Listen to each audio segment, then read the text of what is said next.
Hello, my name is Trisha Smith.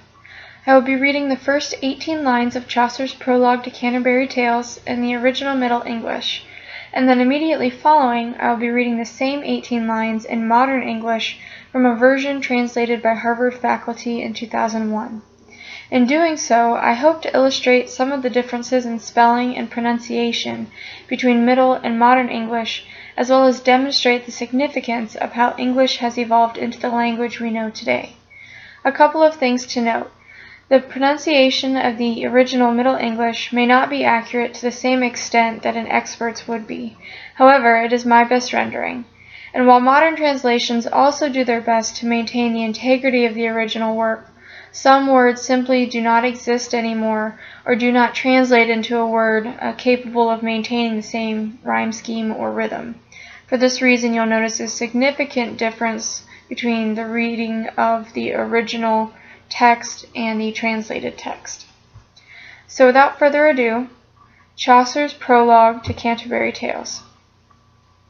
One that April with the shore sota, the drought of March hath pierced to the rota, and bathed every vein in sweet liquor, of which vertue engendered is the flow. When Zephyrs eke with his sweete breath, inspired hath in every holt and hethe the tonder croppers, and the younge sun hath in the ram his half chorus y run, and small follows smack and melodie that slep in all the neat with open ear. So pricketh him nature and her courages, than longen folk to goon on pilgrimages, and pomerers for to saken strondas, to fern Halloway's couth and sondry landes, and specially from every shearer's ende of England to Canterbury they wend, the holly blissful martyr for to sake, that hem hath holpen when that they were sick. When April with its sweet-smelling showers has pierced the drought of March to the root, and bathed every vein of the plants in such liquid, by the power of which the flower is created. When the west wind also with its sweet breath in every holt and heath has breathed life into the tender crops, and the young sun has run its half course in Aries, and small foals make melody, those that sleep all the night with open eyes, so nature incites them in their hearts. Then folk long to go on pilgrimages, and professional pilgrims long to seek foreign shores, to go to distant shrines known in various lands, and specially from every shire's end of England to Canterbury they travel, to seek the holy blessed martyr, who helped them when they were sick. The very first word of the prologue is when. In modern English, this word is pronounced with a short E vowel sound, whereas the pronunciation in Middle English is wan with a short A sound.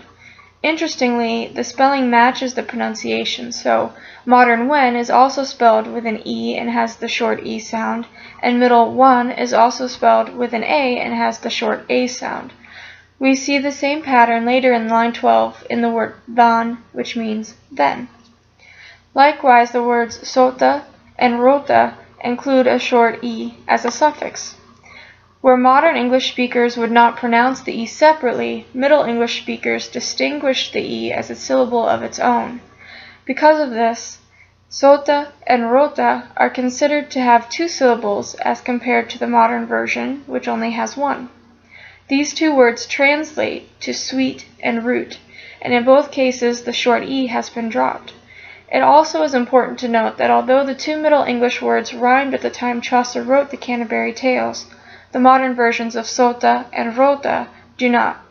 In fact, the modern version of sota is drastically different in spelling and pronunciation. Sota was spelled S-O-O-T-E, and modern sweet is spelled S-W-E-E-T. Although both forms showcase the inclusion of a double vowel, there is a definitive vowel change as well as an introduction of the letter W. Alternatively, the word fleur, which translates to flower, illustrates not only a significant vowel change as well, but also how modern English can interject additional syllables just like the Middle English did with the words sota and rota. Fleur, spelled F-L-O-U-R, at some point in time evolved from the O vowel sound to OW vowel sound. The inclusion of the W in the modern translation created a word that is now 2 syllables as opposed to 1. What is interesting to note is that although the meaning of flower or fleur in the Canterbury Tales translates to flower as in a plant, modern English maintained the same spelling of fleur to refer to the baking ingredient flour, although the pronunciation is still 2 syllables. The word chaud, which translates to shower, demonstrates the same vowel change as it does between fleur and flower, as well as the shift from 1 syllable in Middle English to 2 in Modern English. Remarkably, this shift mainly pertained to singular Middle English words which transformed into either singular and/or plural words in Modern English. But if one were to add the suffix es to the end of chaud, the word then becomes chaudres, which is 2 syllables. The es suffix maintains the same properties as the e suffix from before with sota and rota, despite the addition of the s consonant. Modern English also demonstrates the reversal of the Middle English re suffix, so that it is no longer re but rather er. The placement of the r in pronunciation is reversed as well. Engendred becomes engendered, and tendre becomes tender. The letter y was also heavily pronounced as a long e, which we rarely see in modern English, if at all. While change continues to occur within the English language, the handful of alterations we just discussed are quite significant in how we spell and pronounce certain words today. Chaucer's Prologue serves as a lasting reminder of the severity of change the English language has encountered over the years, and hopefully will continue to serve as an example of the complexity and beauty of the language as well.